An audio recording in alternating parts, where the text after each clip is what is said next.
Cody, And we are live. Thanks for interrupting me in my introduction. Anyway, and we are live here on OSN with another episode of Unhinged. I'm Randall Beatley, your host, and we got two special guests. First off is my brother, James Beatley. How's it going? Going great, man. Going great. And then we got the phenomenal one over there, Mr. Cody Montanaro. How's it going? I can breathe clearly. I can see clearly. It's all good. It's all good for a couple reasons, but most importantly, All right, your intro's over. No, I'm playing. I didn't get to my grand finale. I'm sorry. We go ahead and finish. It's just that I've been thinking of a song the past couple days, and I feel like y'all should listen to this because it's a great song. It's a fantastic song, one that I'm sure everybody knows. It's a classic. Yeah. So, yeah. You know.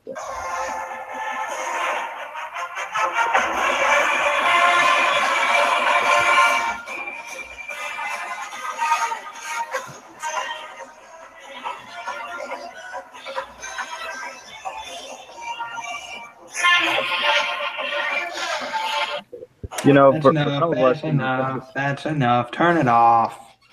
That's just a great song, you know. And oh man, it's the sound of champions right there. Oh boy, Speaking of champions, I like the shirt you got on there. Great show we saw Saturday night. WWF. I mean, Starcade. Absolutely, WCW. I mean,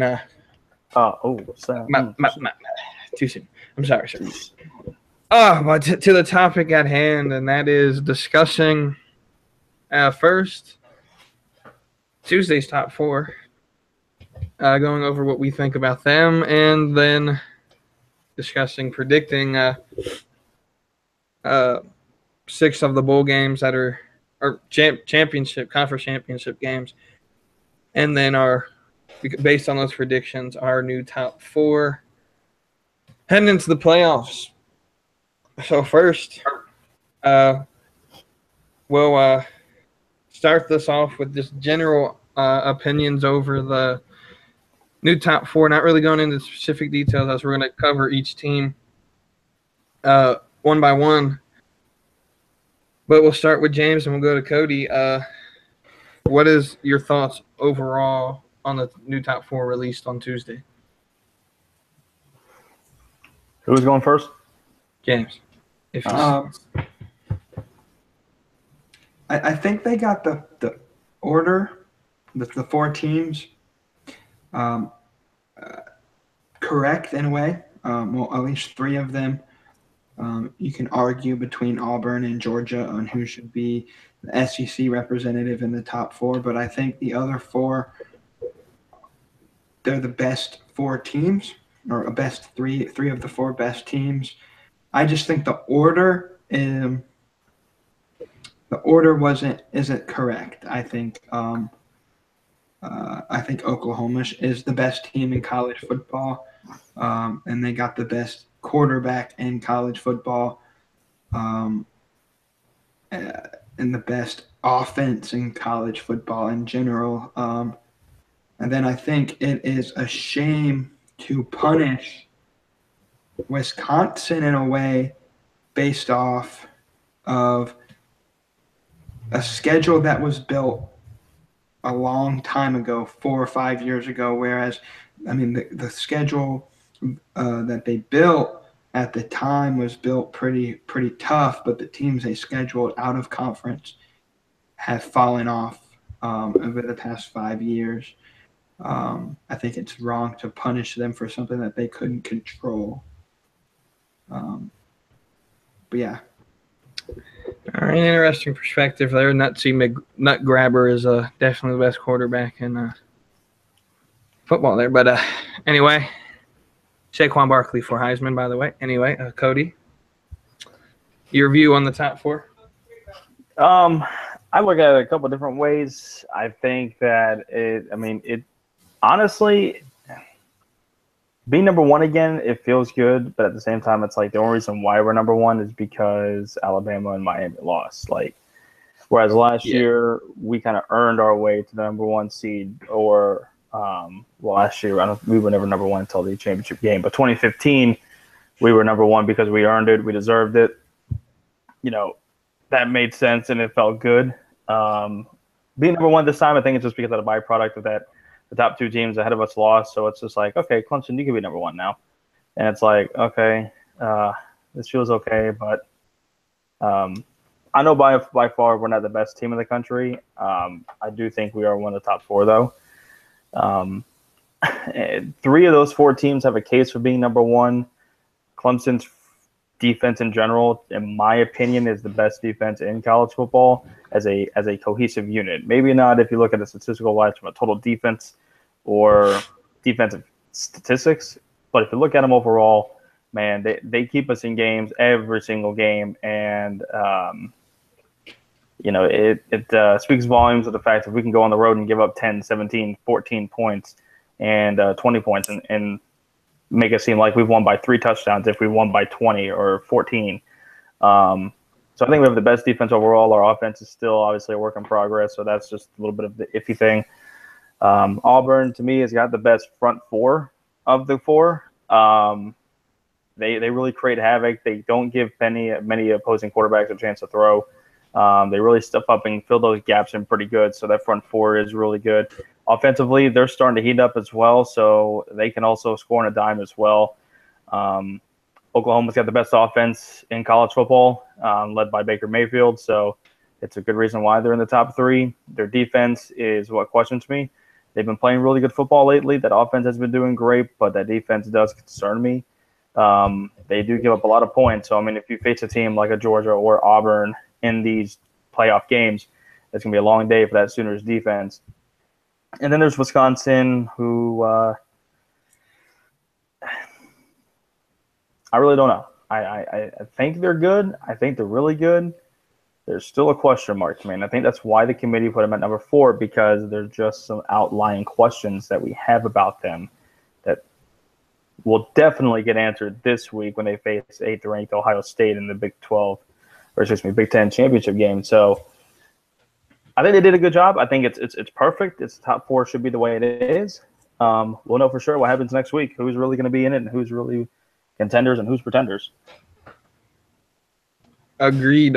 So I agree with a lot of what Cody said. I think these are definitely the best 4.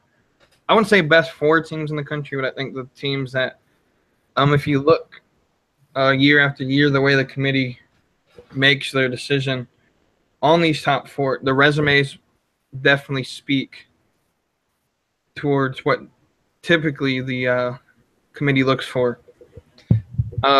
And we'll go into each team's resume one team at a time. But I think these definitely are the 4 best resumes. Wisconsin's, as we'll go over it, is kind of weak, but because of the record of being perfect. But if we're going strictly off record, UFC has to be in the running because they're undefeated as well. That's the reason we don't put undefeated teams in there, because it doesn't mean you play the best. And to go against James's comment with Wisconsin, yes, their schedule's 4 years old essentially when they made it, but every college does it. It's not an excuse. Well, it shouldn't be an excuse, but it shouldn't punish them either, because you take a look at when they scheduled the BYU game they played this year, they crushed BYU 40-6, but when they scheduled it in 2012, BYU was an 11-win team. So you shouldn't punish them, because at the time of scheduling the game, the BYU was a legitimate team. They were winning their conference every year. So I'll ask the same question, then we'll move on to look at resumes. The next 2 seasons, Clemson plays Texas A&M. We scheduled them when Manziel was there. Mm-hmm. If we destroy A&M, who's the bottom of the tier SEC team now, if we destroy them, does that destroy our resume? Because, of course, it's going to be an easy win. Does it lessen Clemson's resume for playoffs next year? I don't think so because you can't say, oh, they scheduled BYU in 2012 expecting to get the 2012 team. You should still come in and say the team's definitely going to be different. We can't look at it that way. Right, but in the same way, you have to look. Well, okay, Clemson scheduled A&M 5 years down the line. Of course, Manziel's not going to be there, and even when Manziel was there, Texas A&M was the third best team in the SEC West. They were the middle of the pack SEC team, regardless. It's just like. So to compare, I mean, BYU is not going to compete for a national title, but they were contending at an elite level for their conference, and they were contending in double-digit wins every year. A&M, I don't think even when Manziel was there, they may have had one 11-win season. And again, you also got to look at BYU. They were independent, and they play teams out west that don't really do anything. So 11 wins again means absolutely nothing when you don't play talented teams. Cody, you've been quiet. Any thoughts here? I was just enjoying the brotherly battle. That's all that was going on that one. Yeah, you're enjoying that. I mean, I can see it from both perspectives. I really can. When you see an opponent who's catching fire, in instance, Clemson's case, when Manziel was there, even if the A&M was like 6-6, they were the most exciting team in college football because of Manziel, because of what he could do. And he beat a number 1 overall team in Alabama in Tuscaloosa, something that doesn't get done very often. Now, I think they only had one double-digit win season. I think it was a 10-win season. They were 10-2 at one point, or maybe 10-3 or 11-2, something like that. So, I mean, you got to look at it from that perspective. I think Clemson was doing it because of the fact of it's a big-name program that's going to be coming to Death Valley, and we're going to Kyle Field, one of the loudest, biggest atmospheres in all of college football. So you got to look at it from that perspective too. And you got to look at it from also Texas A&M side. We were scheduling that right as the Taj Boyd era was ending, and we were kind of we had Deshaun coming in, but we were still unsure of could Clemson turn the corner? Could this Deshaun Watson guy really lead the team to continuing success? Could it lead them to ACC titles, to Big Six bowl games, to a national championship?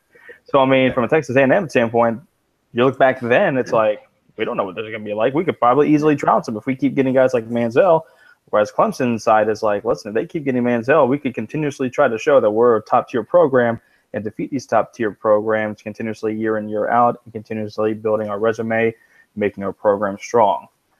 With BYU, it's almost like a Notre Dame type of thing, but obviously Notre Dame is a lot bigger as a program. They're a lot better as a program overall, so the comparison isn't that great.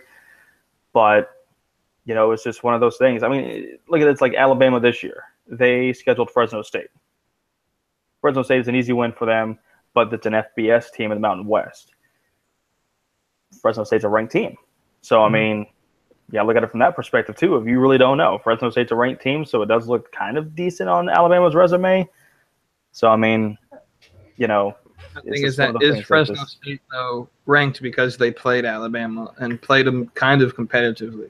That's a good point. Yeah, they went, I think, 9-3. One of those losses being Alabama, who's 5th. Of course, you're going to be top 25 when you play Alabama and play them competitively. Right. So, with that said, let's move on to one final point on this before we move on.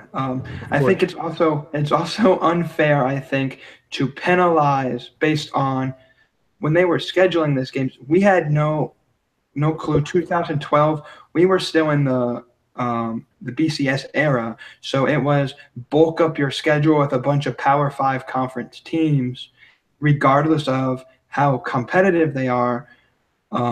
So, like Wisconsin in 2012, they were not even really a Big Ten threat. That was Melvin Gordon was their running back, but Bevan Gordon, Monte Ball, James White. That's probably the best running back core in the country. But outside of that, like they weren't winning games against Penn State and Ohio State and Michigan like they are now. I think like you can't penalize them for scheduling Power 5 conference teams. Like if they were building a schedule and they were playing like Mercer and Coastal Carolina and all of these teams. So granted, Coastal Carolina is now in the FBS, but at the time, if they scheduled them as an FBS, just pause for. I'm glad you described the SEC's scheduling strategy, but continue on. But like if they were to build their schedule consistently, okay, I'm gonna play 2 of those teams a year, and then our conference. Like if your out of conference schedule is weak, I don't think winning your conference means a lot if your out of conference schedule looks weak. I think we have to turn, if we're going to go to a playoff system, we have to go to where like college basketball is and where they take a look at out of conference schedule has an equal importance to your conference schedule. I guess so. In that same way, Alabama, they win the SEC, but they play Mercer and Western Carolina every other year. Why do they still get number 1? Because yes, because they're SEC and the committee likes SEC. But anyway, I look at it this way too. I mean, I just quickly looked this up because I want to make sure I kind of get this kind of straightened out and stuff like that. You look at the Big Ten East, that is a loaded division with Penn State, Michigan, Michigan State, Ohio State. That is a stacked division. If you even win 2 of those 3 or, split those 2, that's a pretty good record as far as them. You look at Wisconsin, they've got Northwestern, who's Purdue, who is, they're just there. Iowa, who has flip and flop years every now and then. And then you got Nebraska, Minnesota, and Illinois. They're all a shell of themselves. They're not really that competitive. Whereas the Big Ten East, you've got those 4, and sometimes Maryland can be a decent team, but then Indiana and Rutgers kind of fill in the rest of that. So, Rutgers, what a disappointment of a program. You ain't kidding. The Swarm Losers is what they should be calling out, the Scarlet Knights. Tell Bill to stop drafting the players for the Patriots from Rutgers. Yeah. So you got to look at it from that perspective too. That if you're looking at a Big Ten type of thing, I think that's why Wisconsin's not getting that much love because they're in a division, not a conference. Because the conference we know as a Big Ten is a great conference. But you look at the division they're in with 1, 2, 3, 4, 5, 6 of their 7, 8 conference games come from the West because you play everybody in your division and then 2 in the other division. Yep. You're easily going to win most of those games because your division is just not that strong. So you that's why I think the committee is also looking at that too. Of okay, let's look at their division versus the East. Doesn't match up as well, even though they are winning and it's good that they're winning. It's just not that favorable of a schedule to get to look at that. Absolutely. So we'll go in and we'll take a look now at each of these teams' resumes. We'll start from 4 and work our way up to 1. So we'll continue with Wisconsin. And we've really dissected them because this is the team that everyone's talking about. They are undefeated. And so the question is, do they really deserve a spot in the top 4 because they're undefeated? Or is their resume not strong enough? Their resume, really their biggest win is Northwestern, and then Michigan, which wasn't ranked at the time they played them, which is a committee. The committee really looks at that as a big factor. So with those basically being their biggest 2 wins, with that alone, withstanding the Ohio State game they're about to play, is Northwestern and unranked Michigan, along with their undefeated, enough to put them in the top 4? Do you think it's enough? Where you got teams like Ohio State who played Penn State and Michigan State, or even Penn State or Alabama who is sitting at 5 on the outside looking in. Does Wisconsin's resume hold up? I'm gonna look at it as a two-part thing. I'm gonna look at it from my opinion versus what I think the committee will say. And maybe a very stupid and cliche thing because it's like, oh, that's not really a fair into. I'm just gonna do it that way. My opinion, if Wisconsin beats Ohio State, they'll be in. Obviously, if they lose, they'll be out. If Wisconsin trails most of the game and then kind of does a late comeback, I think then it opens the door for 5 and 6 who can, if Georgia beats Auburn, Georgia's in there. Or if Georgia plays close with Auburn, you don't know. I mean, Alabama's not really in a good spot right now because you've got teams behind them that are playing in championship games that could jump them. If Ohio State beats Wisconsin, though, could they jump from 8 to 4? That's a possibility, depending on how big they win too. So from my perspective, I'm going to say no. If it's a close game with Ohio State, I say no. A win regardless, they'll be in, and lose regardless, they'll be out. I kind of think the committee will look at it as it doesn't matter if a win to win, they're in. If they lose, they're out. All right, James, your perspective. Does Northwestern and Michigan being basically Wisconsin's biggest wins, does that hold keeping them in the top 4? I think the only penalty that can kind of hurt Wisconsin is if you look at their schedule, the teams that they played that were their toughest wins was Michigan, was Wisconsin. And they played Iowa, they were playing in Wisconsin. They played Northwestern, they were playing in Wisconsin. And then the teams where they, like Purdue, they were playing in Wisconsin. Nebraska, which they obliterated Nebraska, they played away. BYU, they were playing away.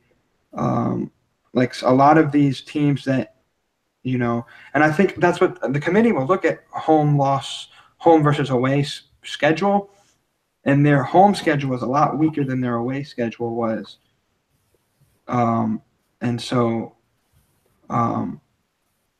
like Minnesota, they played on the road, so like their away schedule was super easy for them compared to their home schedule. And they have this a thing where apparently when you're on home, you have an advantage, home field advantage. And so that would be the only thing that would back them up, is that they're playing on a neutral field. It's kind of they win, they're in kind of thing. I think Ohio State will be their toughest competition of the year. But it's tough to say, even if they win, their resume is not tough or good enough to keep them in, because they're winning regardless.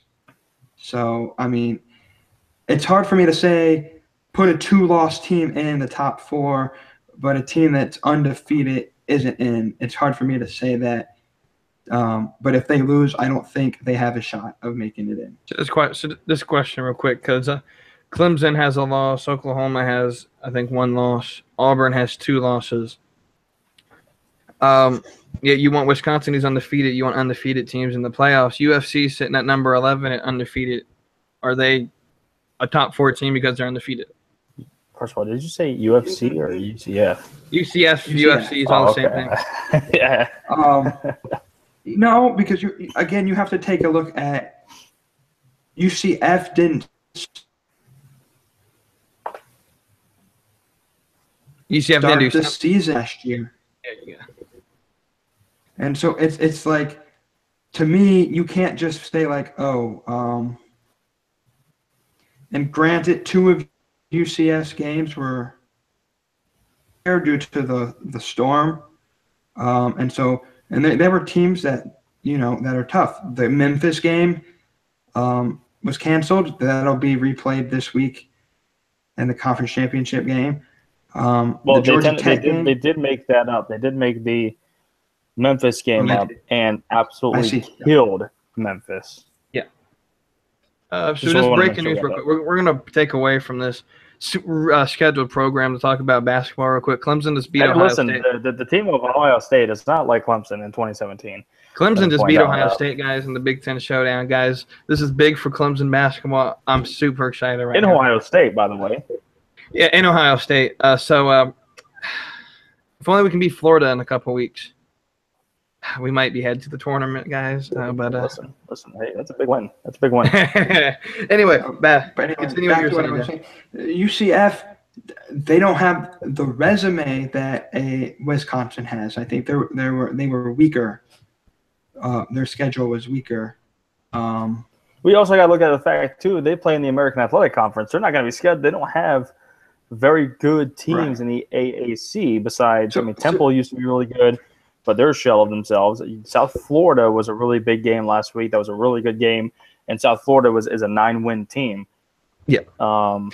Besides that, well, I think my point Memphis is the only other good win. Because I think my point is everyone's saying, "Oh, Wisconsin's undefeated," and I've even seen, I think, on comments, it was either on ESPN or Sports Illustrated's pages, that undefeated teams should get in. And so I asked, "So UCF, did they get in?" And they said, "Yes, they're undefeated."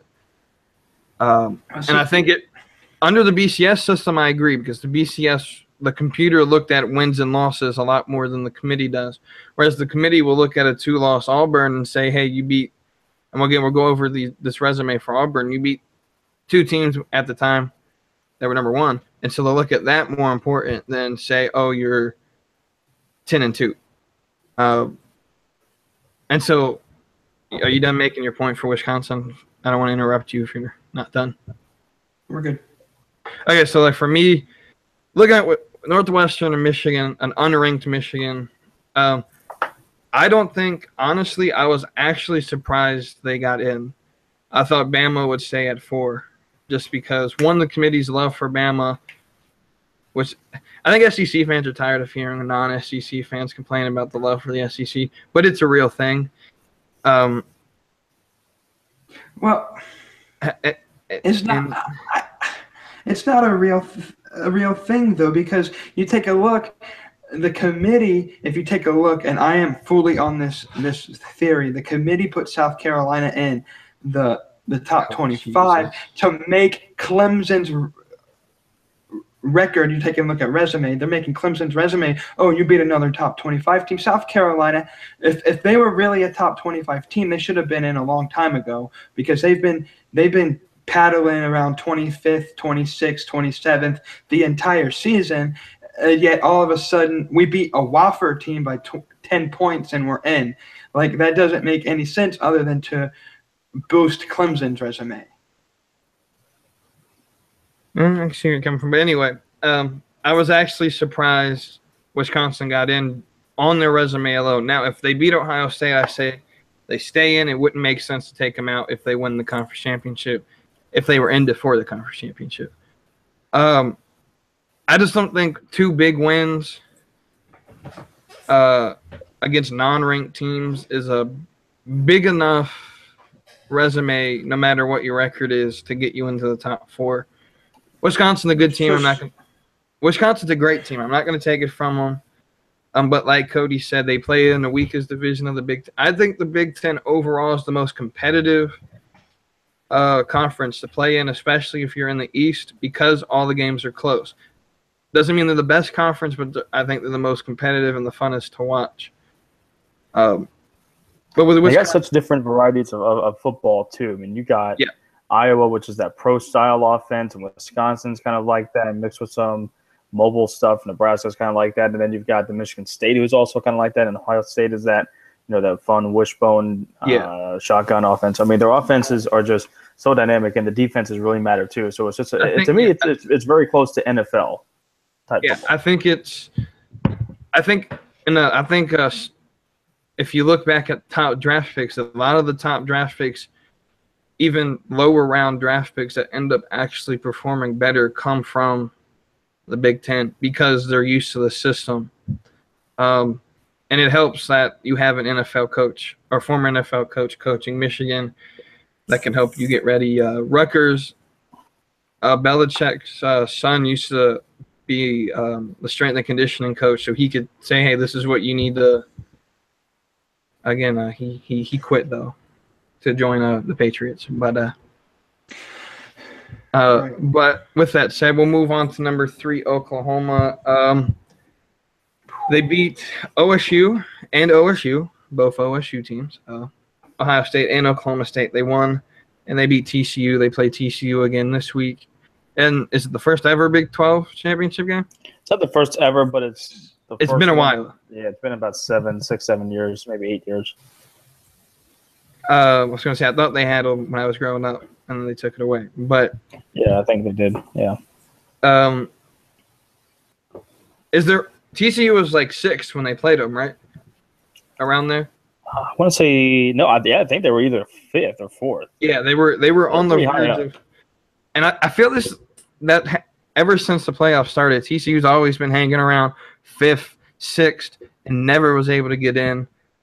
Oklahoma, was it last year? The first year a Big 12 team got in with Oklahoma. No, I think Oklahoma got in the first year with. They got in, because then TCU was they complaining played, because Oklahoma got in and not them. Yep. And TCU had a better record or something like that. These 3 wins, Oklahoma State, Ohio State, and TCU, they're big wins. Oklahoma State, I think, is the best team in the conference outside of Oklahoma. I think the quarterback play between Rudolph and Mayfield made that game really fun, if I remember it correctly. And then beating Ohio State's always a big win. And then there's TCU, which, like we said, we're hovering around 5th all year. So we'll start with James this time, and we'll move on to Cody. How do you consider Oklahoma's resume? I think they have the greatest resume of the top 4. I mean, you take a look at what it is. Granted, they do have the loss they have is to Iowa State. They were unranked at the time, but Iowa State comes in at the time of that game. I think they were 2-2, but they're a decent team. Their loss, Iowa State's early losses came to Iowa, which is, Iowa's a good team. And then they lost to Texas, which, Texas is one of those teams that, depending on the week, they could be really good or really bad. After that Oklahoma game, Iowa State looked really good. So I don't think it really is a diminishing loss to their resume. What I think is the downfall to their resume is, for Oklahoma, is they struggled against Texas. They struggled against Kansas State. They struggled against another team in here too. I want to say Baylor. They struggled against Baylor as well. Not necessarily struggling as in they couldn't offensive, but they couldn't stop them. And Baylor's a 1-win team this year. So for them to only beat them by 8 points is kind of disappointing. The only downfall, I think, would be that they struggled against some of the lower Big 12 teams. But, they beat Ohio State, and Ohio State, number 2 at the time. They beat TCU. Granted, that was in Oklahoma. And then they go into West Virginia, the West Virginia game last week, and destroyed them. Granted, West Virginia wasn't playing their starting quarterback, Will Grier. But they looked really great. The running attack was great. Baker Mayfield threw 14 of 17 for 281 yards. He's going to be the definite Heisman winner, I think, just because of how great he is. And people like to say, oh, his antics should get him disqualified. But if antics were a mark of disqualification, then Cam Newton, Johnny Manziel, and Jameis Winston wouldn't have won it. And they all did win. I think the Heisman will go to Baker Mayfield. He's the greatest player in college football. You take Baker Mayfield out of Oklahoma would win. They wouldn't have beaten Ohio State. They wouldn't have beaten TCU. I think that's how much he means to that team. I think Oklahoma has the best resume. Let me jump in real quick about the Heisman thing. Heisman doesn't always go to the best player. Deshaun got robbed. So just because you're the best player doesn't mean you always win. So I think it's a popularity contest. I think Shaquan Barkley wins it because of that. But I agree, But Baker Mayfield. even if it was a popularity contest, would you not think Baker Mayfield is more popular to the NCAA? Would he not? I hate to use the term, but would he not bring in more revenue to the NCAA than a Saquon Barkley as the face of that company? I think Baker Mayfield, even if it was a popularity contest, it's not if it is. But I mean, Lamar Jackson won it, and he hasn't done anything since he won it. But you have to think the year Lamar Jackson won it, he was blowing records out of the book. So yeah, Deshaun Watson, but okay. Deshaun Watson had a great season, but he had a great season the year before that as well. So it's like when they're looking for the best player of that year, Deshaun Watson didn't do anything that he didn't do the year prior. That's why he didn't win. Where Lamar Jackson, he won a national championship. But they don't give the Heisman away until before or after the national championship. They give it away before. That's a regular season award. It would be like giving the Finals MVP to a team that's not going to make the playoffs. That's not. It's a regular season award. I think Baker Mayfield, he's breaking. He's going to become, I think, the quarterback with the most wins in NCAA history. He's going to have the top 5 yards thrown in NCAA history. And he's beating Sam Bradford's Oklahoma records, which Sam Bradford coming out of college, he was number 1 overall pick. He was a great college quarterback. So, I mean, against teams that don't play defense, because that doesn't exist in the Big 12. But anyway, if you're done with Oklahoma, I like to move on to Cody. Oklahoma definitely deserves to be in the top 4.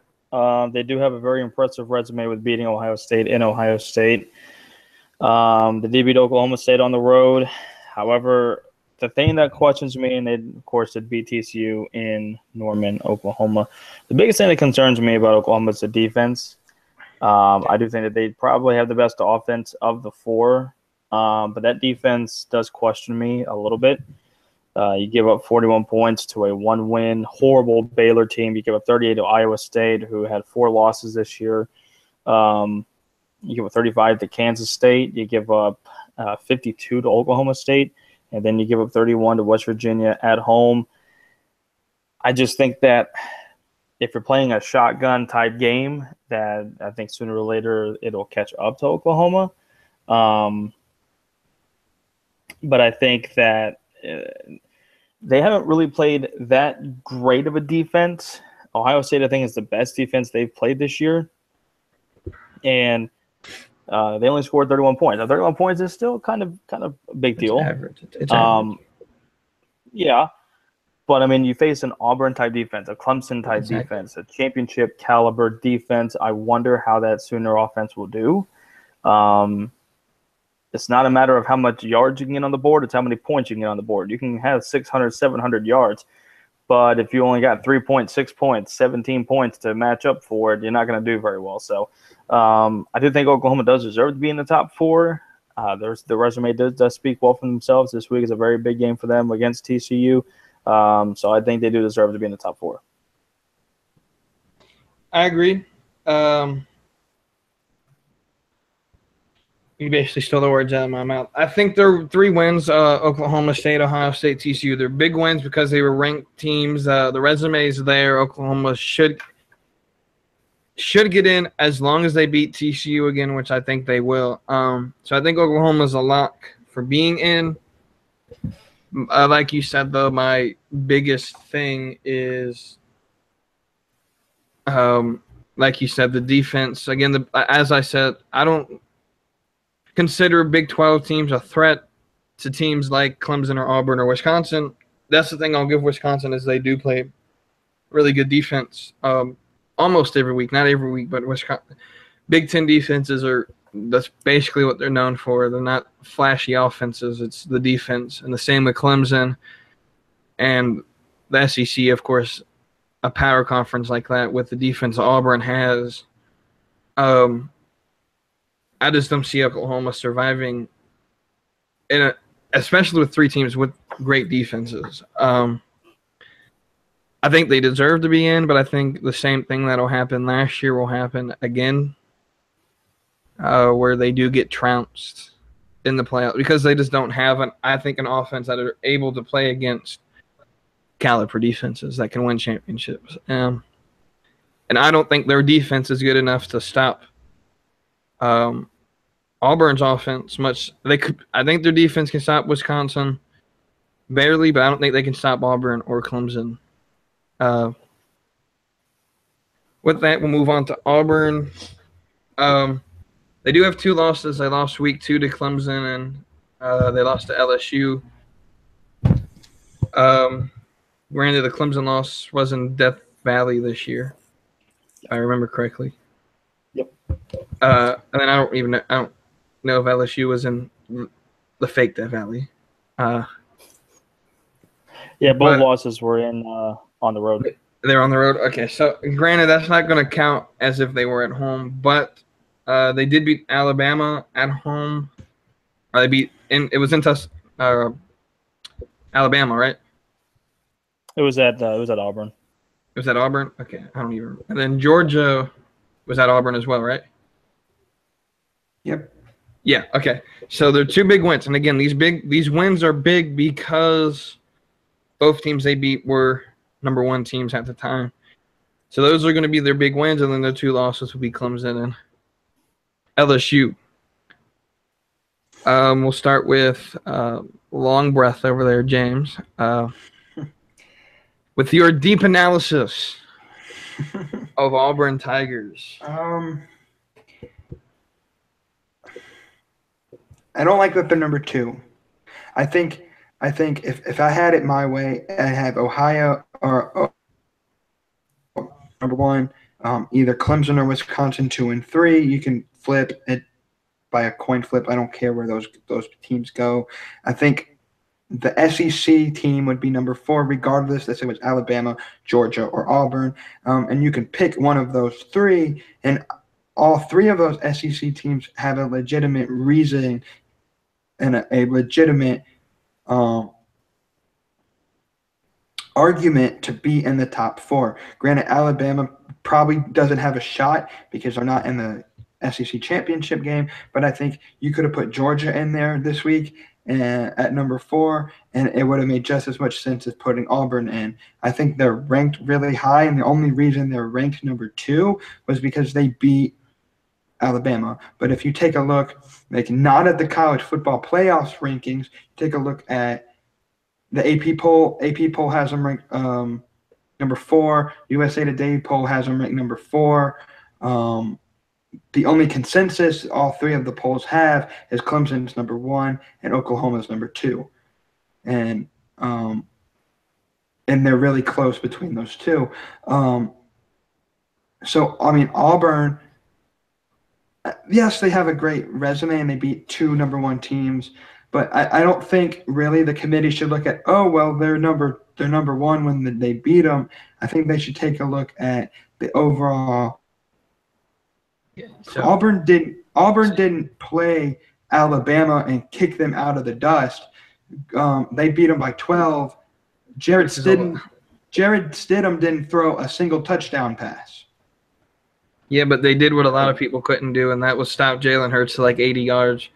And it wasn't going to be a game of quarterback either. If you watch what me and Cody talked about when we predicted, we said Alabama had to stop.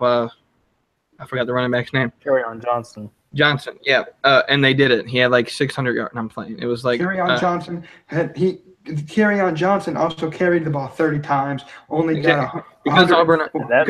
That's basically Auburn played Alabama football at Alabama's best and shoved it down their throats. Exactly. And out Alabama them.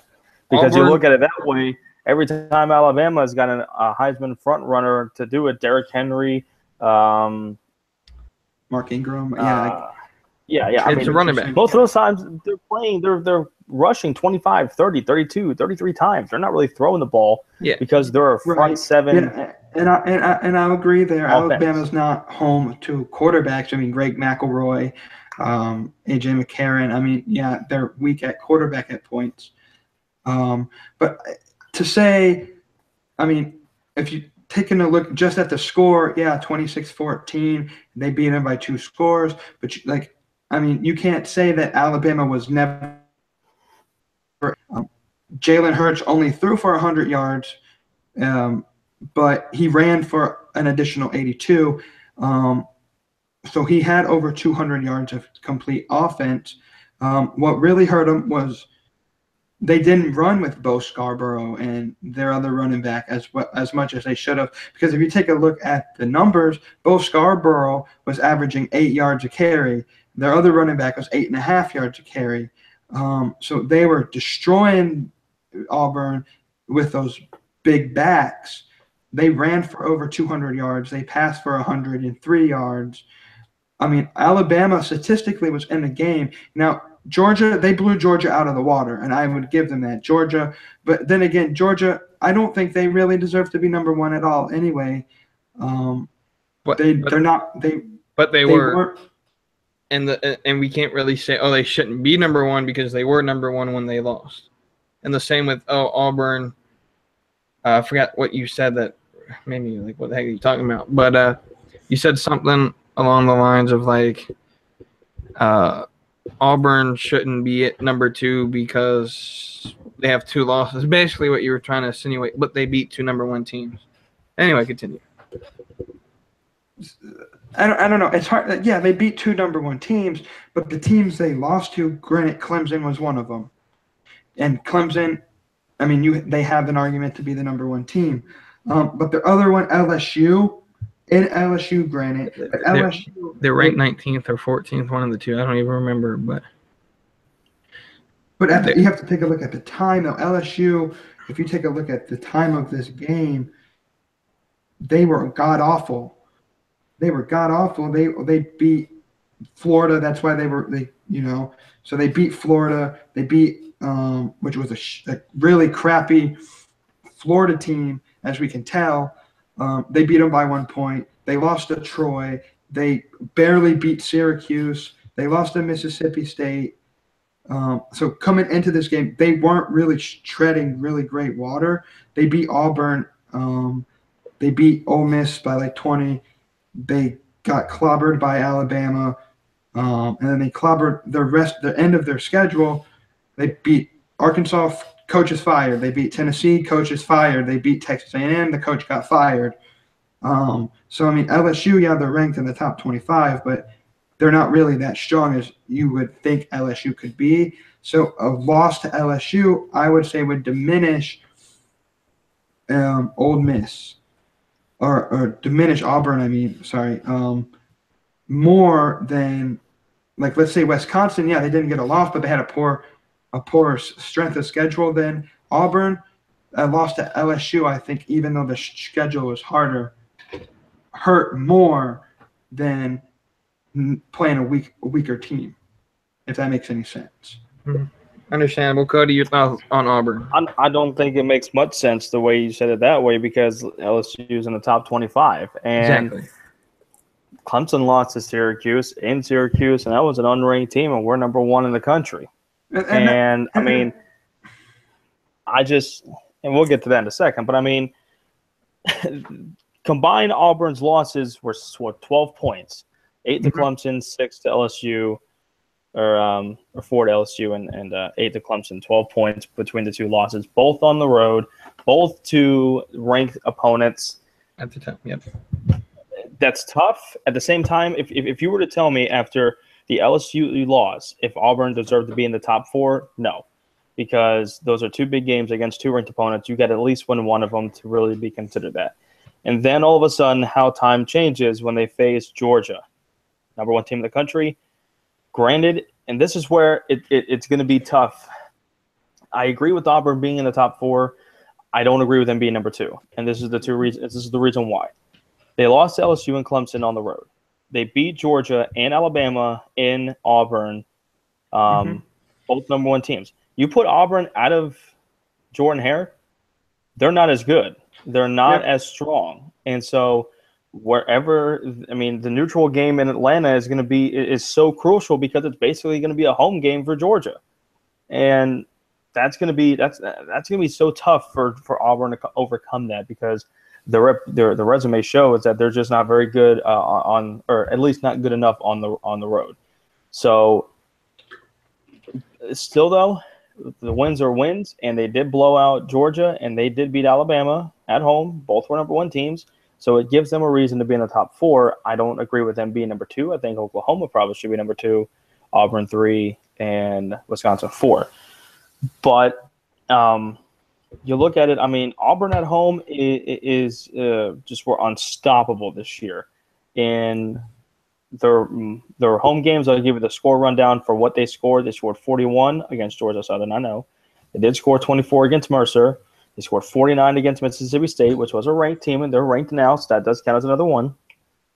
44 against Ole Miss, 40 against Georgia, 42 against LA Monroe, 26 against Alabama.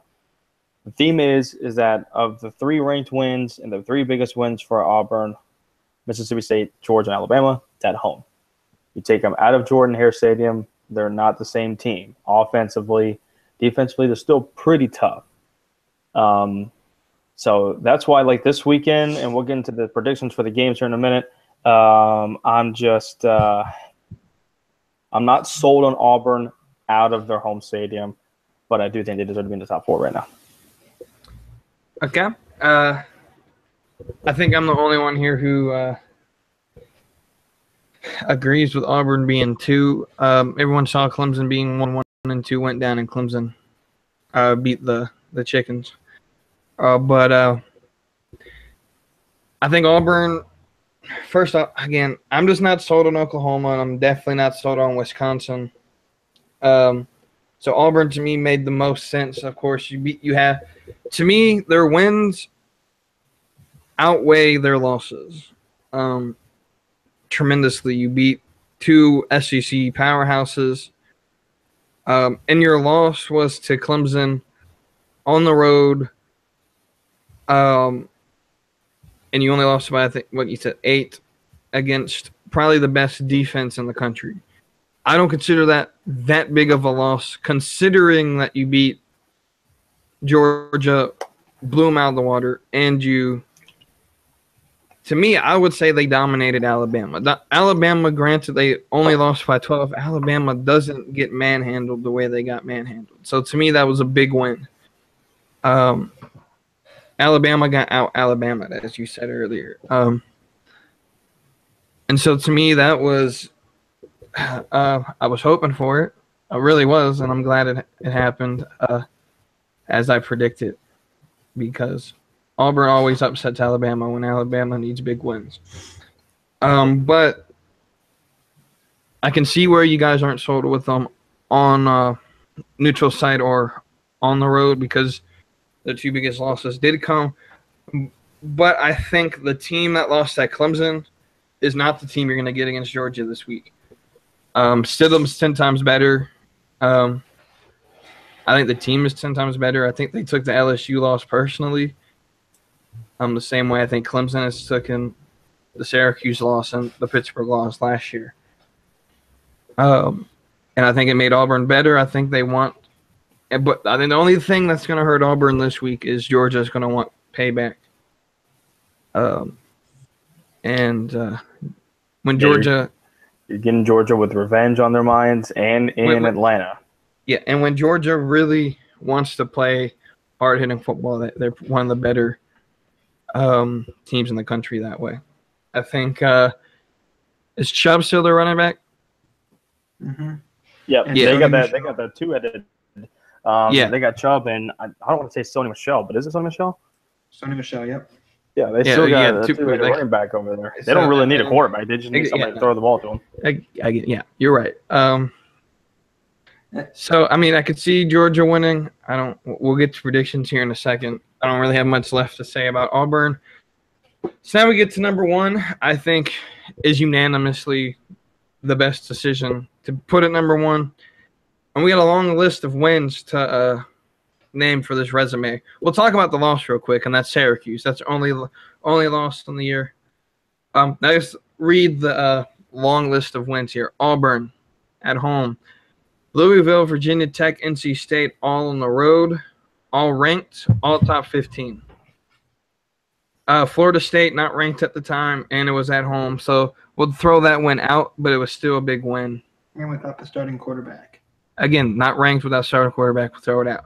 We get it. And then we beat 23rd USC last year. Again, it's an easy, predictable win. But the big ones we want to talk about are Auburn, Louisville, Virginia Tech, and NC State. 3 on the road. 2 of them were 8 o'clock games. And on ESPN, the game day was there. Of course, we're going to have bias for this segment with me and Cody, and bias in the other direction for the chicken fan with James there.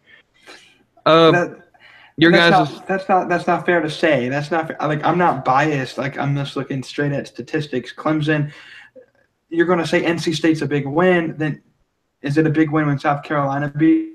It wasn't ranked at the time when South Carolina beat them. But if it's a big win for y'all, we were projected 14-point underdogs when we beat NC State. Y'all were projected to crush them, and y'all did exactly what you were projected to do. Yes, we beat them by 2 touchdowns. Right? Yeah, and I would say it is a big win because they were predicted to. We were 14-point underdogs, and we beat them by 10. Okay, and so it is a big win because you beat NC State, who at the beginning of the year, if you go back to when me and Cody did the Clemson prediction show, I predicted watch out for NC State. They're bringing back juniors and seniors. They're probably the oldest team in the country, the most experienced team in the country with a coach who really wanted to prove something. Now the coach is a freaking jackamoose because apparently computers help us win. But and then Bradley Chubb, we still want our towels back, by the way. But it's a big win for you guys, yes. But I think it's a bigger win because they were ranked like 10th at the time for us. And so they were undefeated. We beat them. It was a big – no, they weren't undefeated because Notre Dame destroyed them the week before. They were 1 loss, and then we beat them again. 2 losses because we beat them to start the year. No one cares about you. It's not a big – no, I'm playing. So continue what you thought about Clemson. I think I think Clemson deservedly – they're an 11-win team. They deserve it. They really do deserve a top 4 spot. But you take a look at like their overall, like they had a stretch of games where like back to back to back. Virginia Tech, they beat them on the road. Louisville, they beat them on the road. So yeah, those are great games. But in the middle of your schedule, but you kind of sandwich your great games all at the same point. Your starting point, Auburn, a great game. Louisville, kind of good game. You crush Boston College, and then you sandwich these other games in here with a loss to Syracuse. Granted, it's only a 3-point loss to Syracuse. Without Kelly Bryant. The rest, sure, without Kelly Bryant. To me, it's not as great as a win or as a resume. Granted, y'all had 1, 2, I think like 6 top 25 victories. Again, I'm on the belief that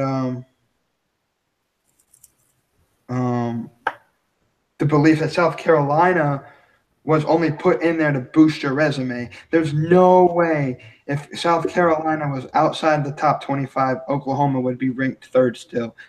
Or because Clemson jumped them. Like they may be number 2, but I think Clemson would have stayed 3rd had South Carolina not been in the top 25. Because y'all walked away with that game. And I was one of the people who, as a South Carolina fan, I knew y'all were going to run away with that game because South Carolina has proved they didn't have an offense. Their offense is weak. We've struggled against teams we should have blown out of the water, Louisiana Tech, for example. And our defense is one of those hit or miss type of things, and your offense is just way too powerful for our mediocre defense. Granted, Sky Moore did have like 24 tackles against y'all. He basically is our entire defense. So is Clemson worthy of a top 4 spot? Yes, but definitely not number 1. In my opinion. Cody, your opinion now.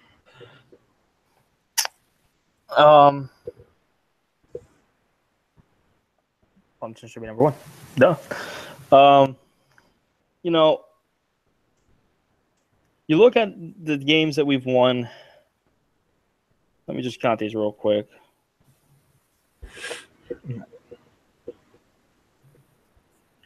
Three games we scored 40 more points.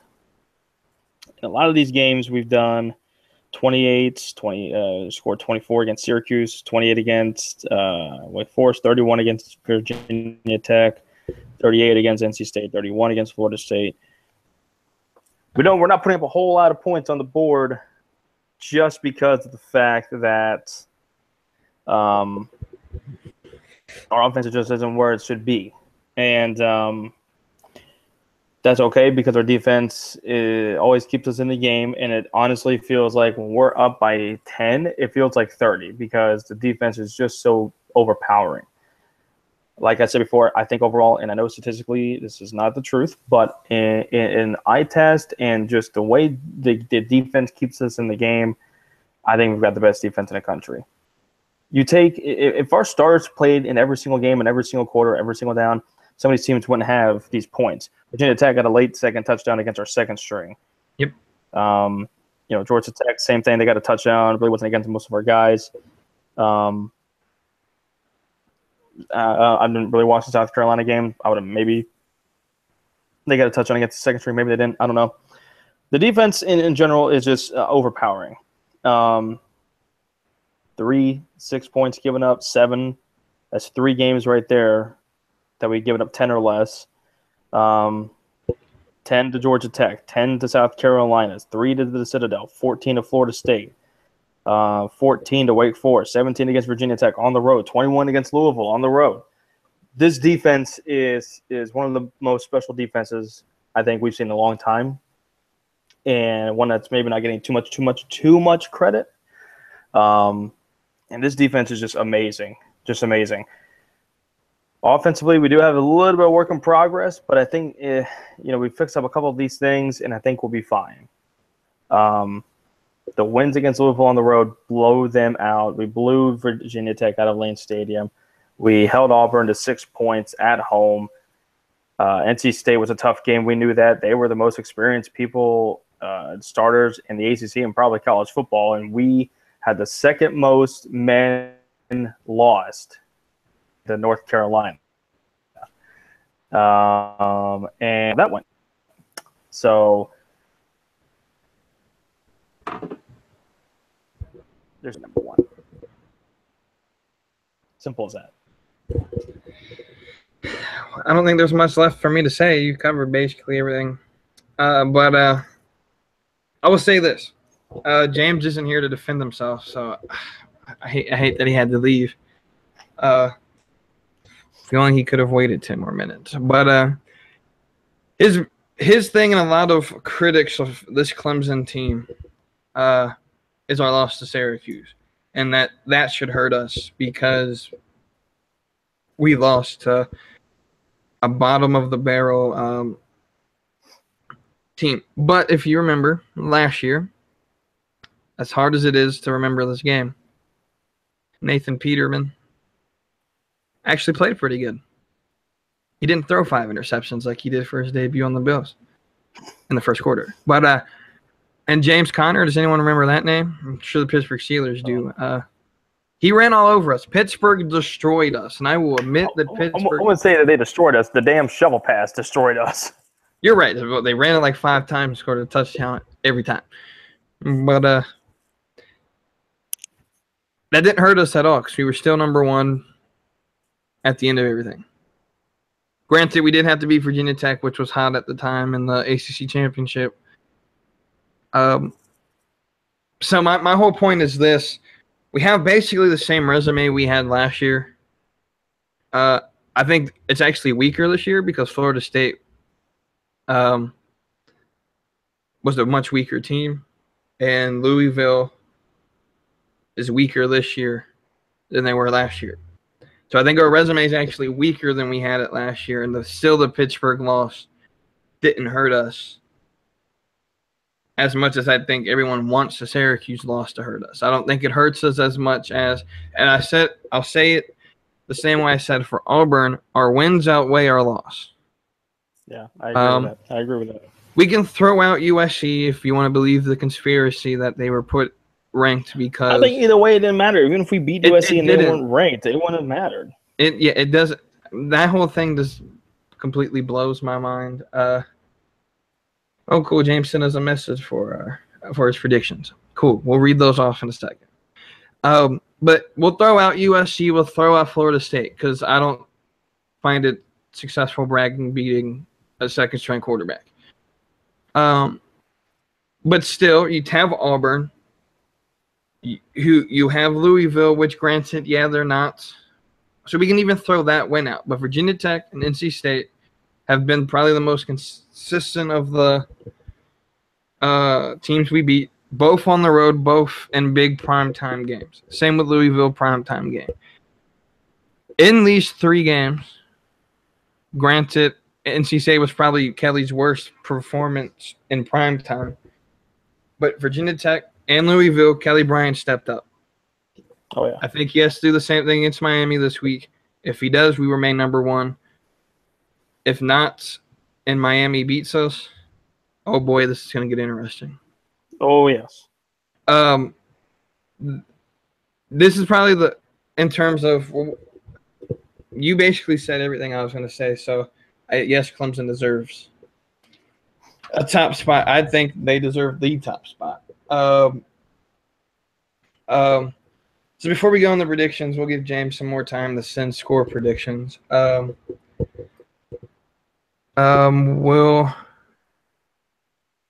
just want to say one thing, that this playoff will probably be the closest and probably the hardest for the committee to pick since we started the playoff system.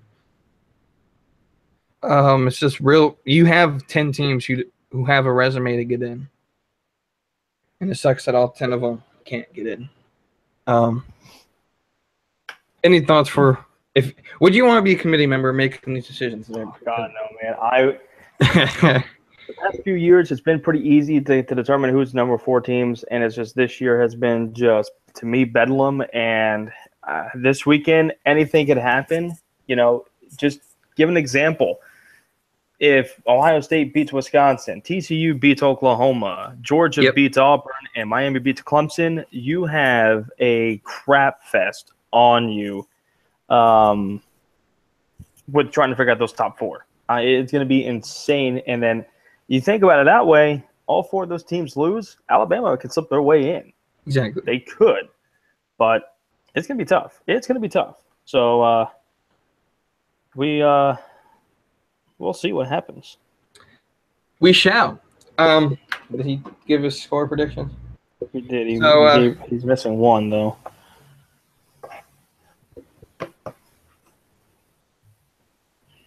Let's see. We'll go. So first off, we'll tell the games. We're going to do if you go on ESPN's app and you look up top 25, it's those 6 championship games. It's the Pac-12, the ACC, the AAC, which is the American Conference, Big 10, Big 12, SEC, and Mountain West, only because Fresno State's now ranked 25th.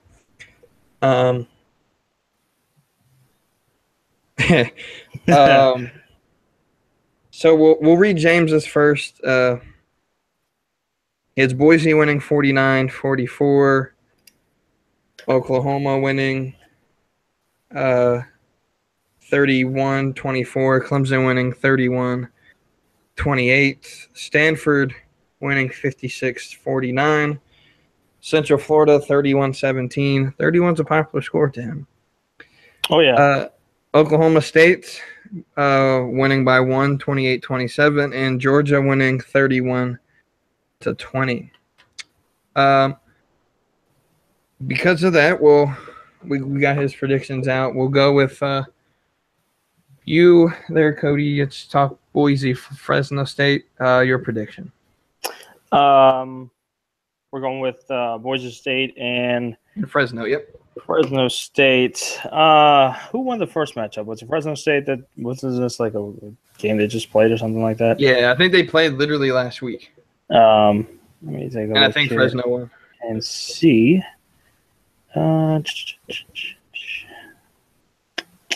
They did. Fresno State won 28-17. It was funny how Boise State was ranked when they played, and now Fresno State's ranked when they play. Yeah. I'm going to flip the script and say that the ranked team wins again. And I'm going to say Fresno State is going to win this game. They are going to win 34-27. You said 34-27? Yes, sir. Oh, God. So I'm going to go out on the limb and say I'm not the only one who doesn't watch Mountain West football. I don't know much about this conference at all. Well, at least you're not lying. So I'm just going to – I literally, when I made a score prediction, I was like, let's just throw some random numbers out here. And I am the lowest score. I have Fresno winning 20-6. Maybe I'm definitely going to be wrong on this if y'all think they're going to blow out. Again, I don't know much about West Coast football because I'm not up at 11 o'clock to watch it. Sorry, they're California, in Nevada and all those teams that have no reason to stay up for. My team plays on the East Coast. But anyway, we'll move on to Oklahoma TCU. Like James said, he said a 7-point spread, 31-24. Your prediction there on Oklahoma? First of all, what was your prediction for Fresno State and Boise State? Fresno 20-6. 20-6. What an easy game that is. Oklahoma TCU. This is going to be a old-fashioned Big 12, very little defense game. Yeah. And I'm going to give this a 42-35 Oklahoma win. Okay, first off, that's oh god, that was literally not my prediction, but it was close. You said Oklahoma, right? Yes, I agree. Oklahoma. I also agree with one of your scores, and that's 42. I said 42. Okay. Yep, but that's TCU score. I believe it's 45-22 Oklahoma. 45-42? Yep. I believe, like you said, 45-22. I was like, what do you mean? I said 42, not 22. No, 42.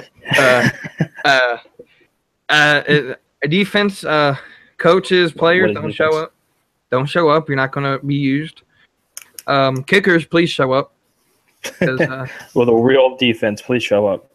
Don't beat Kai Forbath and have 6 blocked field goals. And again, Cody just wants me to stop.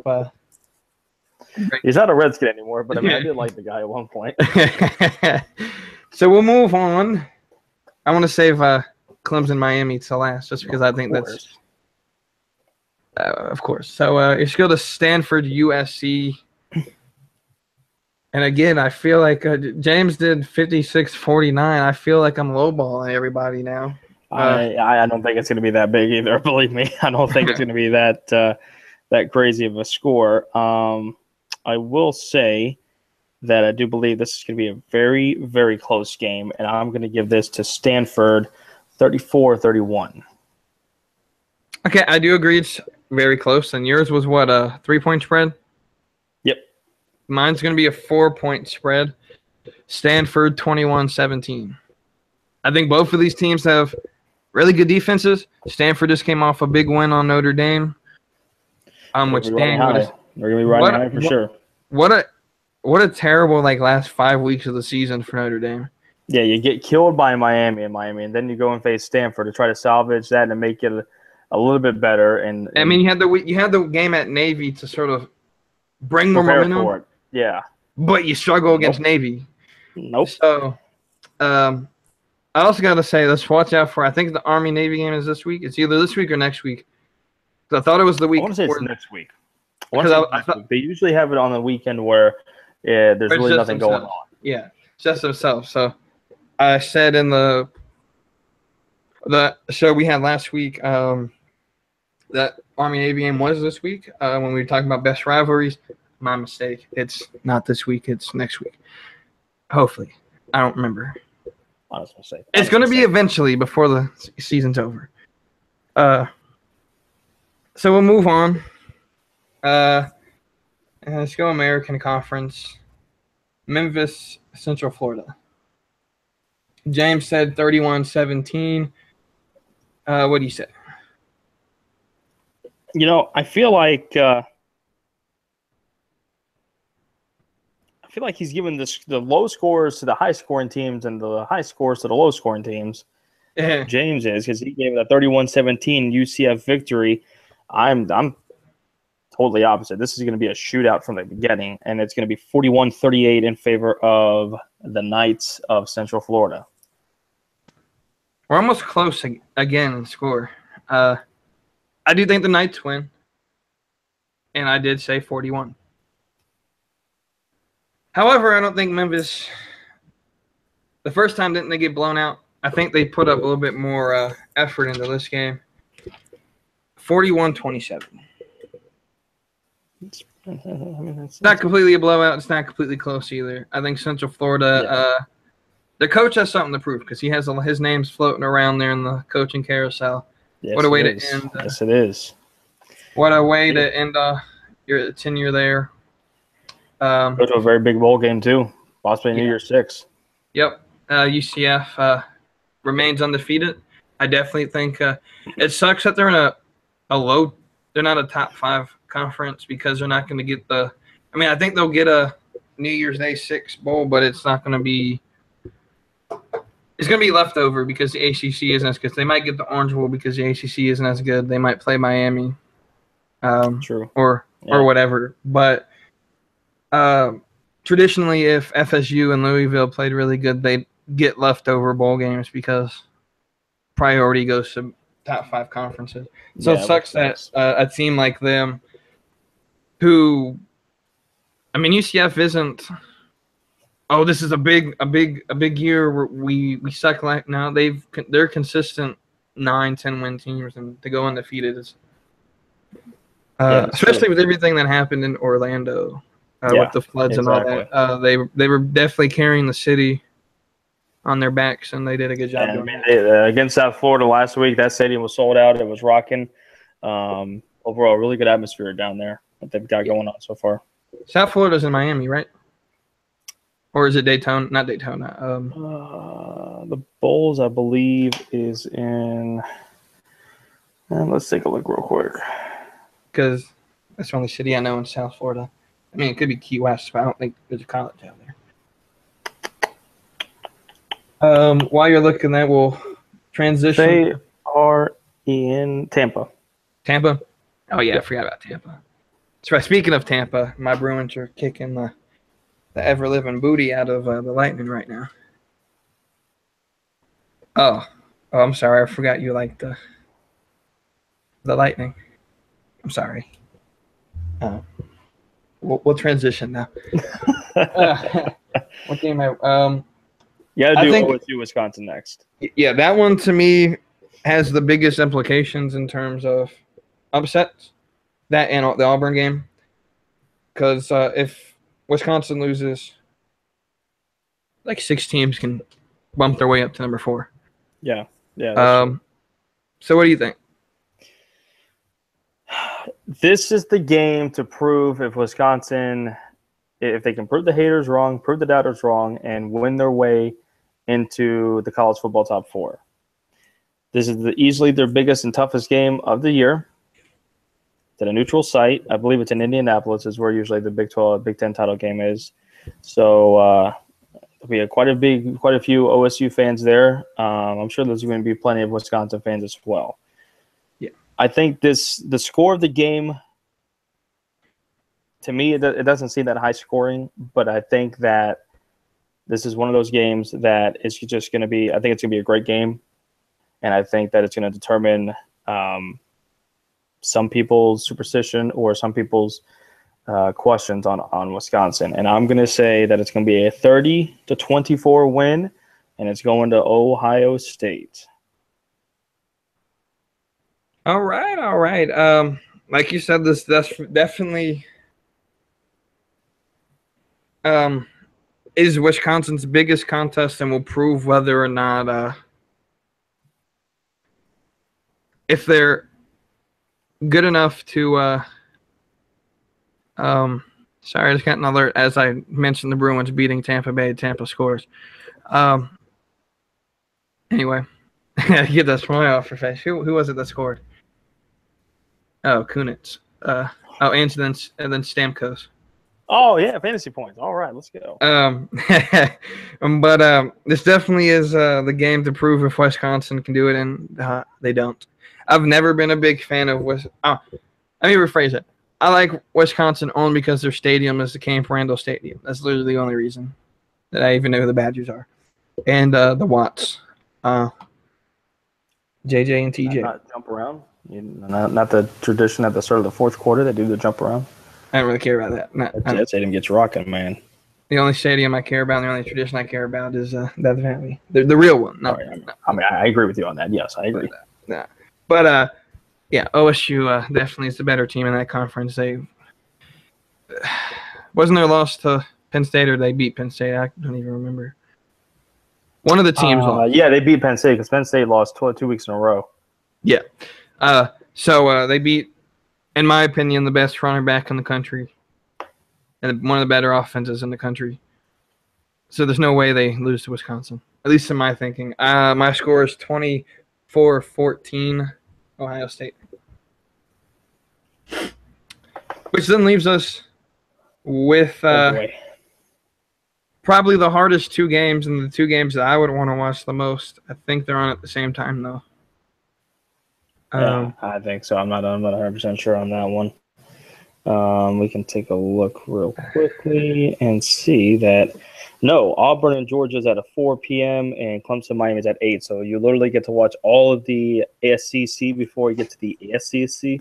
Perfect. So we'll start with the SEC since it's on earlier, and because I said so. James had Georgia 31-20. What do you think there, Cody? Is Georgia upset and open up a can of worms and a can of heartache? Oh, man. I tell you, you want to believe in this Auburn team because of what they've been doing the past 3 weeks, and especially because they already did beat Georgia. They clobbered them, and that they beat up on Alabama. You want to believe them, and I right up until you asked me, I had Auburn winning this game. And now, because I don't know, I'm just gonna say I'm gonna go Georgia. I'm gonna go Georgia, and it's gonna be a 35-31 win over Auburn. All right. You said in your little description there you want to believe in this Auburn team. I believe in them. I really do. Do I believe in them enough for them to say they'll blow out Georgia? Absolutely not. I don't think they do it again.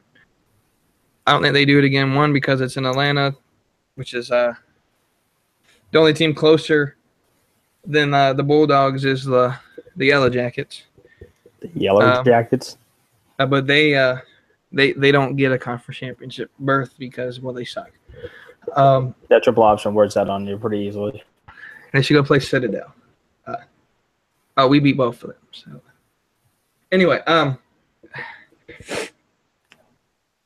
believe in Auburn. I think it's a close game. I think Johnson does most of the heavy loading, and the defense helps out. I think it's Cam Landry's on Boston College. Never mind. That happens. I forgot the big guy, the big defensive end on what's his name? I don't even remember, to be honest. But he does the carrying for the defense, and I think the Tigers win 21-17. Ooh, slow scoring game. I think it's that's just, I feel the SEC is that type of conference this year where big games like this can be low scoring. I think it's going to be a defensive game, which is going to bore the hell out of me because I like high scoring games. James that scores for like Boise State and Stanford, I would enjoy those games with the 56-49 because everyone's scoring and everyone's happy. I like those games when it's not my team playing. Yeah, you're right. I'll go that way. We don't even have to talk about the next game because it's going to happen. Like the last time we played Miami, I'm playing. We're not going to blow them out again. Did I bring up memories? Oh, boy, you brought up the coaching being fired. I'm sorry, guys. What we do want you to bring, though, to the beautiful Bank of America Stadium, which will cause me trouble, guys. Please don't come to Zaxby's on Saturday. Please don't. I don't think they're going to go that far north. They'll stay right around that South Charlotte area. Yeah, maybe. Hopefully. Yeah, we all hope. We all can drink now. Please just don't come to Zaxby's. Any Zaxby's, especially the one in Kannapolis. Please do not come, because I don't want to have to worry about all that. But what we do want Miami to bring to Charlotte, it's not only their A game. They're going to need it. But we want that turnover chain because we're going to absolutely destroy it. Now that I said it, we're probably going to die. But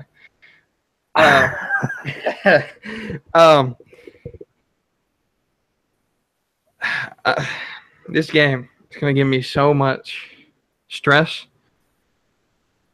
You don't understand, Cody. I think you do understand. Believe me, this is the third straight year we've had to go through this. 3 different teams, Virginia Tech, NC, and now it's NC, Virginia Tech, and now Miami. Yeah. First off, I want to wonder, where has this Miami team been? They haven't been this good since 2001. They were supposed to be good with Brad Kaya, and then they were a year off. Now they've got what's his name? What is his name? I don't even know. Rozier? Rozier. That's it. Rozier.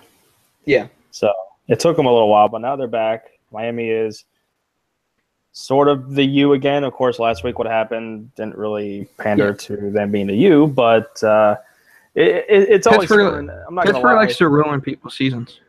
Exactly, right? I'm not gonna lie. I do think it's kind of cool seeing Miami back. It only helps the ACC and with the smash mouth and the trash talking that they do. I remember that happening in the early 2000s, and Miami was the best at just about everything: football, basketball, baseball. So it'll be a fun game, though. I don't like saying that because I just want my team to win. I don't really want to care if it's a fun game, a great game, an instant classic. I just want to win. But not being cocky, we will not blow them out. I think this will be a very close game down to the wire. So close that I'm only going to give this an 8-point spread, and I'm going to say Clemson wins 28-20. All right. My spreads, I don't even want to tell you my point spread until I tell you the score, and you can figure out the math. But it's not going to be a blowout, and I actually don't think Clemson will jump out to a lead until late in the fourth. I think we'll go shot after shot throughout the first 3 quarters. I think the fourth quarter proves what team's better. I think if Kelly can step up like he has against Virginia Tech and Carolina and Louisville, I think we're in good hands. I think we're in good hands with our defense. I'm not worried about them. Only players I'm worried about is Tanner Muse. He's aggressive at times, and he's known to do some head-to-head stuff, and we can't afford to lose one of our key members of our secondary. No kidding. Ryan Carter at corner. I'm confident he'll play good. He had 2 interceptions last week. Excuse me. 1 for pick 6. He did. And then I think our biggest problem will be the problem we've had all year is when will that offense jumpstart? And I think it happens quick, or hope it happens quick. And again, Kelly needs to step up at a big-time game. Could be his last conference game of his career if he doesn't want to stay. I think Clemson does win, and I think we do jump out to a lead in the fourth. I'm changing my score on the fly just because I don't think it would actually be – I had it a 14-point spread. I don't think it would be that big anymore. That's sitting here talking. I think Miami's a really good team. That defense is scary. Offense is scary. They are going to be without their best tight end, their best running back, and their best wide receiver. So, yeah, still it's yeah, still an explosive. I still think they'll put some points on the board, though. I'm going to go, and I hate to say this, but Alex Spence, my man, you need to step up. 20-17. 20-17. Oh boy, that's scary close. Yeah, that's scary Again, close. Alex Spence. Hugo has a torn whatever he messed up in his leg. I feel your pain there, Hugo. I have the same thing, but it's not going to compare to the pain of Alex Spence's leg being cut off if he misses a field goal at all in this game. True. Because Alex Spence will be the most hated player on Clemson's campus if we lose because he misses a field goal. Isn't that why we lost Syracuse? Because he missed 2 field goals? Yeah, I mean, he missed 2 of them. We would have won that game 30-27. So we'll end the show here with – oh, no, we got to do our top 4 prediction. So based on your victories, what's your new top 4? So we'll go with James's first. Yeah. James has got Oklahoma at number 1. Yeah. Clemson number 2, Georgia number 3, Ohio State 4. Oh, that's right. He has Georgia winning. So I've got Clemson at 1, Oklahoma at 2, Georgia at 3, Ohio State at 4. That's right. You did pick Georgia to win too. I'm the lonely one here. The lonely one. So I think nothing really changes, all but Ohio State beats Wisconsin and moves up to number 4. Clemson, Auburn, Oklahoma, Ohio State. And I say it that way because if the top 3 win their conference games, I don't see a reason unless Auburn somehow blows out or Oklahoma blows up and just completely destroys who they play. Yeah.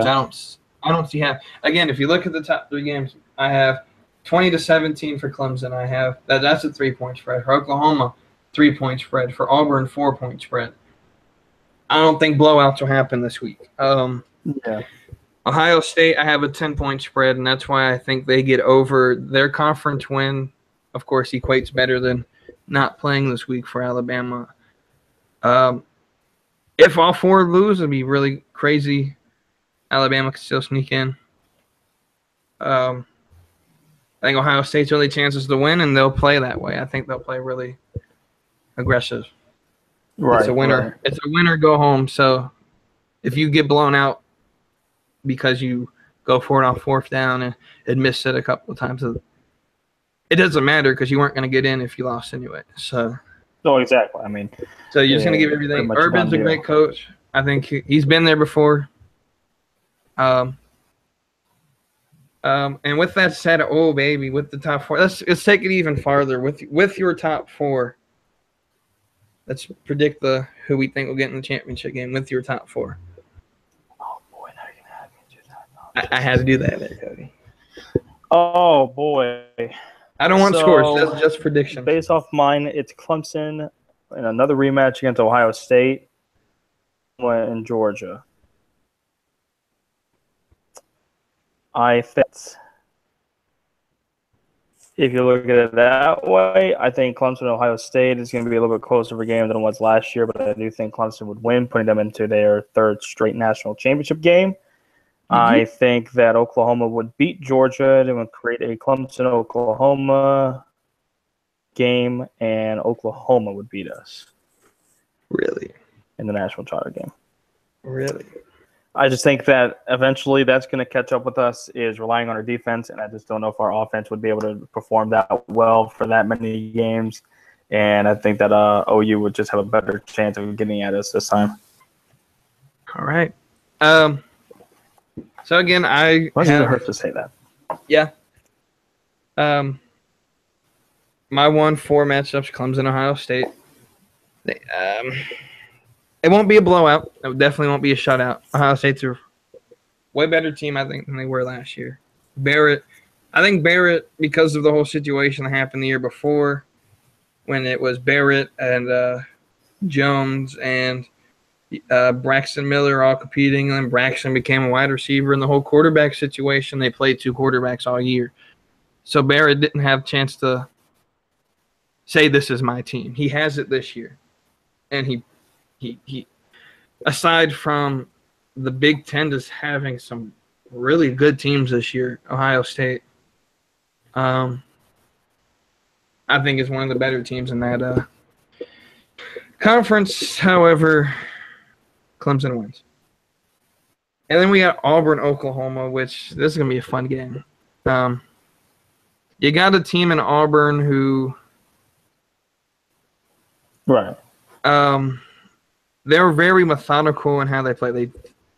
They're sort of like the Patriots. The Patriots can put up 14 points and still win, but have 35 minutes in the first half of time of possession. Yeah. Tom Brady can get the ball with 15 minutes left in the fourth quarter and still win the Super Bowl on a game-winning drive that takes 11 minutes. Like, that's the way I see Auburn playing. Whereas you get Oklahoma, who's this quick score, rest our offense, because that's what we focus on. We don't care about defense. The defense can be out there forever as long as our offense is scoring. Right. And so because of that, because Oklahoma leans so much on that offense, if Auburn plays in their slow, methodical way, you can have the quick score offense. If you're not on the field, you're not going to score. And so I think Auburn wins that game, which sets up, I think, the first time ever a 1-2 championship game. Yeah. And a championship game in which 2 teams are named Tigers. So, Auburn and Clemson, a rematch from week 2. So my prediction is a Tiger wins. That's a good prediction. I'm going to hold you. Which Tiger, I have no idea. I don't think it's Clemson. I think Auburn actually wins this. I think Auburn's away. I think this have a lot to – again, that LSU loss really – and as us as Clemson fans know, losses in the middle of the season to unranked opponents that ruin the rest of your season – not really the rest of your season, but really ruin the way your team is perceived. They just spur you on to bigger and better success. Things. And I like our defense, but we've struggled against the run at times this year. And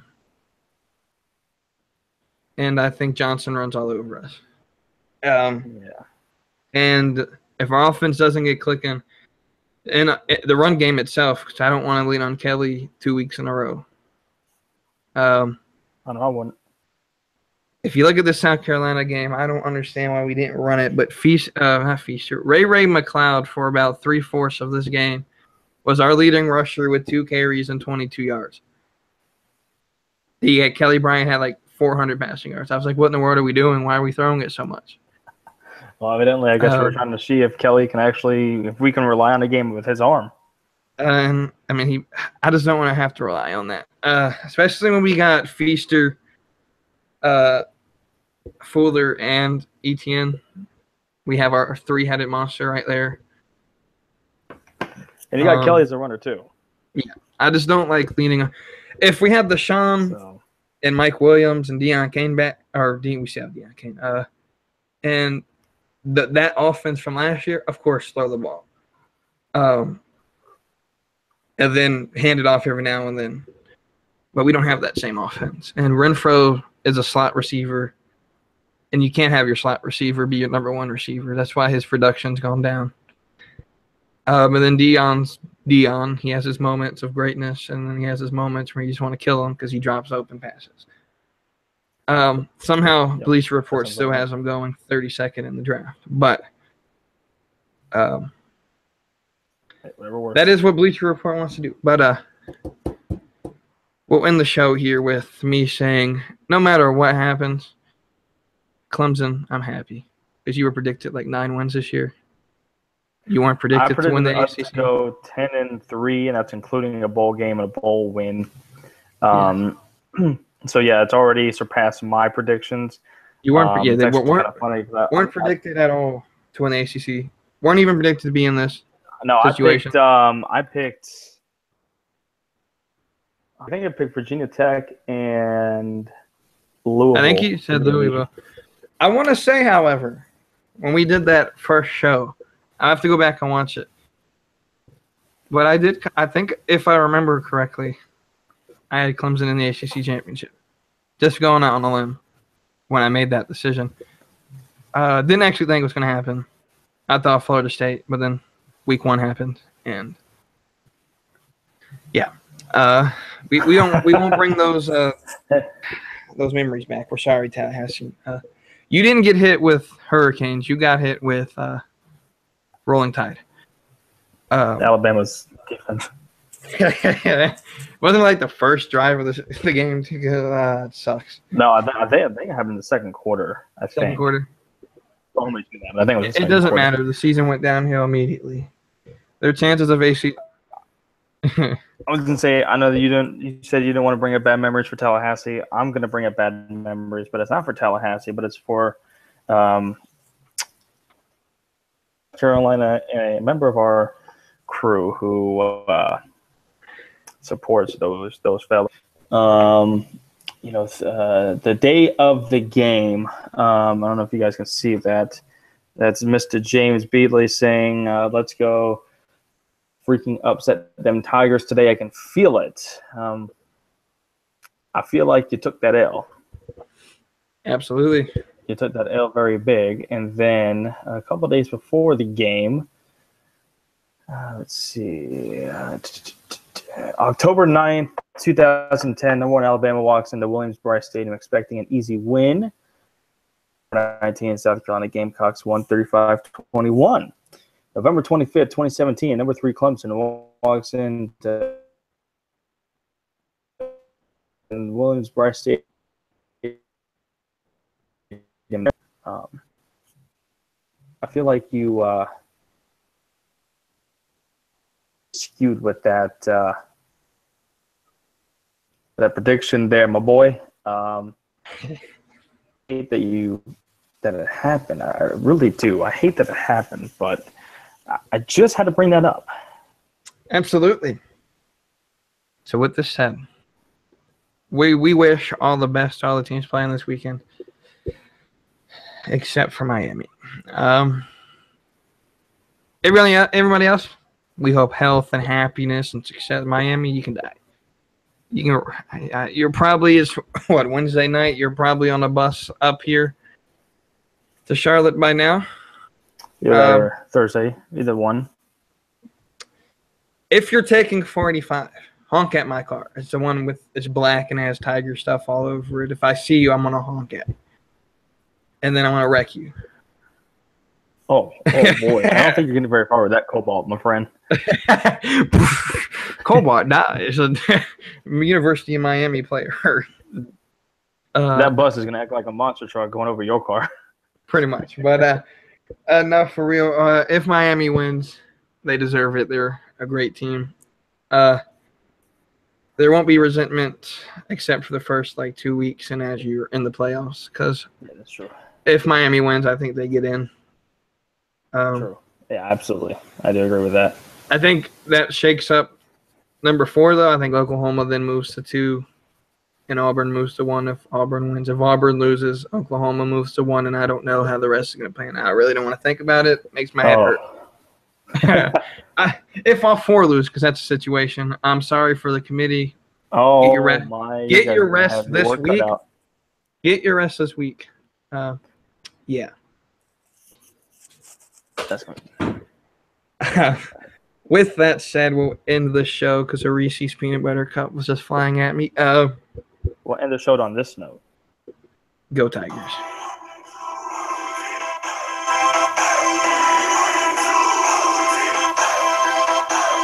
Bye, everybody. Thanks for watching Unhinged here on the Outlaw Sports Network. My name is Randall Beatley with a reminder that we are too deep.